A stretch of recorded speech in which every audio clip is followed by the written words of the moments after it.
All right, we are live. This week's guest is no coincidence. With sad news about the injury to our fearless leader, Jordan Teamu, today's defender brings us hope. Born and raised in the south side of Chicago, he hit the books and hit the field for the Brother Rice High School Crusaders.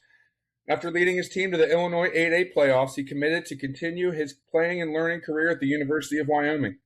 He was an absolute terror for the Mountain West Conference, amassing nearly 4,000 rushing and receiving yards during his 4 years as a Cowboy, earning 2 second team and 1 first team all conference honors. He decided to use his final year of eligibility as an Arizona State Sun Devil, taking the Pac 12 by storm, tallying nearly 1,500 rushing and receiving yards in his final college campaign, earning second team all Pac 12 honors.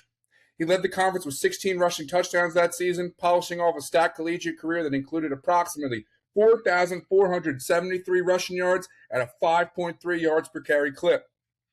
Prior to joining the Defenders, he spent time with the Texans, Steelers, Saints, Vikings, and most notably as a New York Jet. That journey brings us to 2026 when we were blessed to add him to our running back room. Move over, Jordan, Pippen, and Rodman. This is the real big three. As of this past week, they've eclipsed 1,000 yards and lead the UFL as a rushing unit. Of the top 10 rushers in the UFL, he's second in rushing touchdowns and third in yards per carry. The UFL's version of beast mode, our own Washington deceased mode. The 4th of July might be America's birthday, but the 3rd of July can officially be declared our run game's birthday. See what I did there, X? Your birthday. Anyway, welcome to the show. Number 24, the Swiss Army knife, the X Factor running back, Xavier Valladay. Hey, welcome to the show, King. Welcome to the show. Yo, man. All right. I'm sure you don't know this, but you are my favorite player on the team. Yeah. You have been since week 1 or week 2. The way you run the ball out of the backfield, the way you can get out as a pass catcher, your explosiveness that was on display multiple times this past weekend against the Kings with the kick game, 40 plus yard returns. I love the way you play the game. What's your favorite part of playing football? What's your favorite aspect of your game? My favorite part of playing this game I love, is just, a lot of people might not say this, but it'll be the adversity part. So whenever adversity strikes, that'll be my favorite just, part of playing football, just, showing, what type of man and what type of player I am when adversity strikes. But my favorite part of the game that I like to highlight just, the catching ability. Yeah, I see it. I see it. That's great. I like that you mentioned the adversity. I think that's the biggest thing that you can really get from sports, no matter what the sport is. Being able to have a challenge in front of you, look that challenge straight in the face, and be like, I'm gonna overcome by any means necessary. So that's a great answer. I appreciate that. No, yes, sir. Yes, sir. Alex, I want to ask you a question that's a personal curiosity, but also something I'm curious about, but also also talks about that adversity. Like when you transfer from Wyoming to Arizona State, you signed on with a legend in Herm Edwards. Really good pro, 9-year Eagle, coached for the Chiefs, coached for the Jets. I'm wondering what it was about Herm Edwards that brought you to Arizona State, or maybe if you have a cool little story about playing for a legend, but also the adversity that hit after he resigned after 3 games, and you had to have a coaching change in the beginning of the season. So maybe a little bit Yeah. about Coach Edwards, but also that adversity about that coaching change. But really, honestly, I knew everything that they had going on at the moment, especially because honestly, I had two schools that being in the transfer portal that I was really gonna go to. It was either Arizona State or TCU, and that was the year that TCU went to the Natty. But I had my mom. I kind of wanted to, leave it up to her instead of me. I knew in my heart that I wanted to go to TCU, but my mom's had another feel for it, so I wanted to include her just in the decision making. just have her feel like a part of the and or like more closer to the football aspect and as far as like decision making. So long story short, she ended up choosing Arizona State because of obviously Herm Edwards and a couple more notable coaches on the staff with Antonio Pierce and Marvin Lewis. So and then they had Donnie Henderson as the DC there too. So it was just so much NFL experience just, you know, on campus that, it was kind of like a hard decision to turn it down. So and then when it came to, Coach Hearn being let go, he's a great coach, a great guy, great man of God. But it was just a time during the season where a lot of young guys was, on the team with Arizona State and, being an older guy coming in as a grad transfer, you've already been through so many years in college and played a lot of football where it's like, okay, you're kind of the leader in the aspect and you're kind of like thrown into it because there's not a lot of people that can go through just a dramatic change like that at that pivotal point in the season, going into what was that, like game 3 or 4? So just being able just to, you know, keep Yeah, guys, together and keep the team together was just one of the biggest things, despite the record of us going 3-9 that year. But I think that was it. cool. Yeah, Thank you. that's that the kind of that transition kind of leads to my next question, which is more about the transition into the UFL, right? Like the UFL is a very unique league where you're all down in Arlington, Texas. You're sharing facilities, I assume. You're getting to maybe know other players more so than you would if you guys were in DC and other teams were in Orlando, St. Louis, wherever. What's that like being down there in the UFL bubble, living, working, and then traveling out of there for your games? I would say it's a humbling experience, but it's also exciting.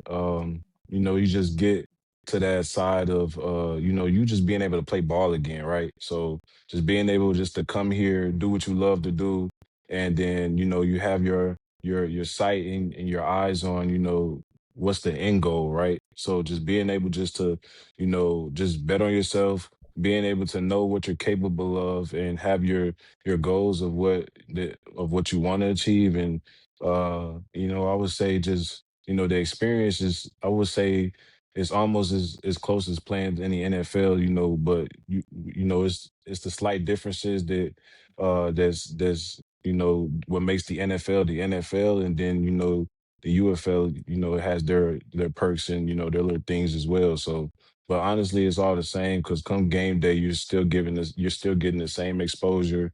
You're still getting the same, recognition or whatever the case is. You're still playing on TV. It's all the same at the end of the day. So Me. So let me ask you about something that apparently is not the same, right? So, like, according to accounts from your former coaches, specifically Sean Aguano, who took over after Herm Edwards, said that you're an absolute film junkie. So, my question for you: how, like, what do you look for when you watch film? Do you look at tendencies of linebackers? Do you look at alignment of defensive ends? Do you watch your own offensive line to see like how they hit a combo or how they move off? Like, what are you looking at when you're watching film? man, that's a great question. So I love to watch film. Obviously, you did. You asked Coach Aguano, great guy by the way. I love and miss him. So if he sees this, just know I love you, Coach. But yeah, man. So when the thing that I look for, or the things that I do look for when I watch film, man, is it's a lot of things that you gotta look for and you gotta have your eyes on, when you watch film. Because it's just so many things that make up a defense, rather than just, playing fast and when the ball height. So it come down to keys. What I like to see in D linemen is, are they just being able just to play one gap at a time, or are they shed a block, or are they playing two gaps at a time, being patient, you know what I'm saying? Just being disruptive. I also look at linebackers to see how fast they run downhill, whether on run plays or play action plays, are they triggering fast or not. And I'm also seeing, how they tackle as well. I'm seeing how fast they drop in the zone. So if it is a pass play for me and I'm going out on a route, I can take a picture of the defense and see, what spots that they in, see what advantage that I might have when I catch the ball to see, because it's all about angles and stuff too. So it's just, you're actually just, I'm putting myself inside the film and visualizing myself being on the field whenever, whatever opponent that we might have of the week. I put myself inside of the film that I'm watching and see, you know, I compare like abilities and things like that. So just being able just to picture defenses to see how the safeties tackle and whether if it's run, pass, or blitz, to seeing how because safeties tell everything. They give you all the answers and keys and everything. So when it comes down to defense and passing or blitzing, seeing how wide the safeties are, or if the safety is stacked on top of a nickel, it could possibly be a pressure. There's just so many different things um that you can see just watching film and just being able just to know what's coming before it actually happens. It's just a pre-snap thing that that I look for, and it's so many other things, man. But those are just a few.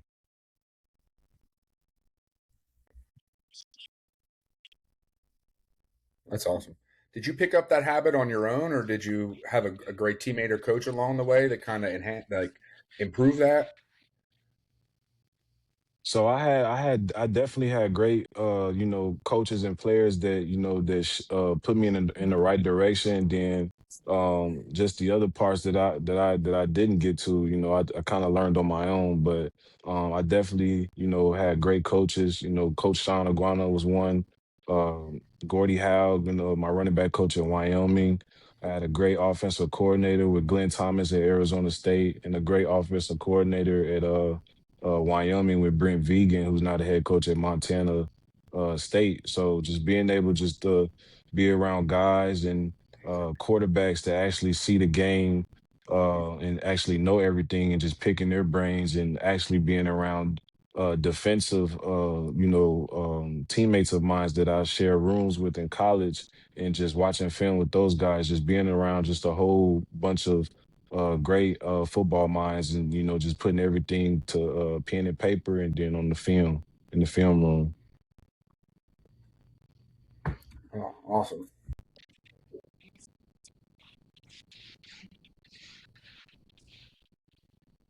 No, we didn't. We're good. Yeah, we're good. Your film breakdown is just like it's next level. It shows that you really do have a football mind, that you really understand the concepts that are happening on the field way beyond just your position. Um, and like I think that comes from being someone who is a student of the game, someone who loves the game. When did you fall in love with the game of football? Was it when you were playing high school ball? Was it before that? Was it college? Did you fall in love with it multiple times? Like what's your love story with the game of football?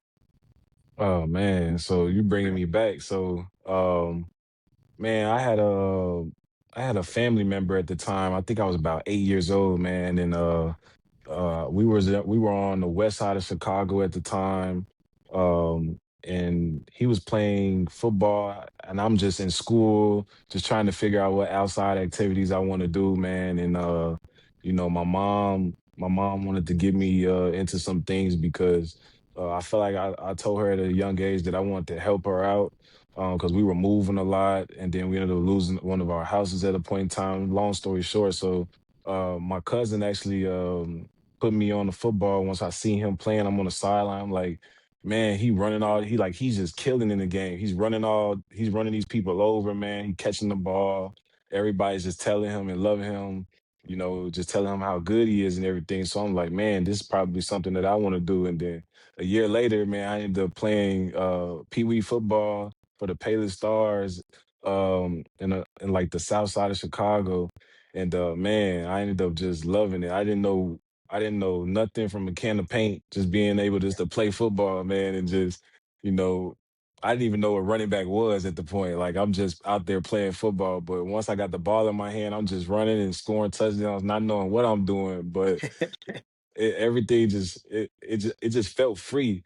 Like you know how you just get into an activity and you just have a freer mind and you just doing anything and just having fun with it. It just felt like I was outside in the backyard. So I ended up falling in love with that at a young age, and then by the grace of God, man, I ended up um getting a shot in the NFL and still having success with it and having the opportunity to play for the Houston Texans as an undrafted free agent. Just having all types of opportunities and financial blessings to take care of my kids and my mom and my sisters and everything. So just it's been a long road, but just yeah, man, just starting at a young age and just realizing that I want to thank my cousin, man. Shout out to cousin. Yes, Love and hard sir. work paying off, man. That's dope. That's a great answer. It gave me chills. Actually, I got to sneak this one in because you mentioned your family at the end there. I'm wondering if this work ethic and this discipline and this love for the game is contagious in the household. I know your two oldest sisters, one a D1 track star and the other one played at UVA and then is played at Penn State and coaching at Penn State. What do you guys like hold each other accountable? Like how does that relationship helped you with your sisters helped you succeed as an athlete and maybe help each other? So what's crazy is I have this like me and my sisters because I'm the only boy and all my sisters are younger than me, right? So I used to play basketball too, and obviously my sister Taylor, she plays basketball. She's now overseas, but she did play at Marquette, Virginia, and Penn State. So then my other sister who runs track at Ball State, all three, all both of them are just, so competitive. But when it comes to Taylor, we actually play basketball together, right? And like quick funny story. So we're playing, it's like I think it's like a 3-on-3 or 5-on-5 or whatever. But it came down to a point where my uncle is outside, and I'm actually me and my sister are on different teams, and so I'm guarding my sister, right? So I don't know what was going on with the ground or everything, or but just hear me out.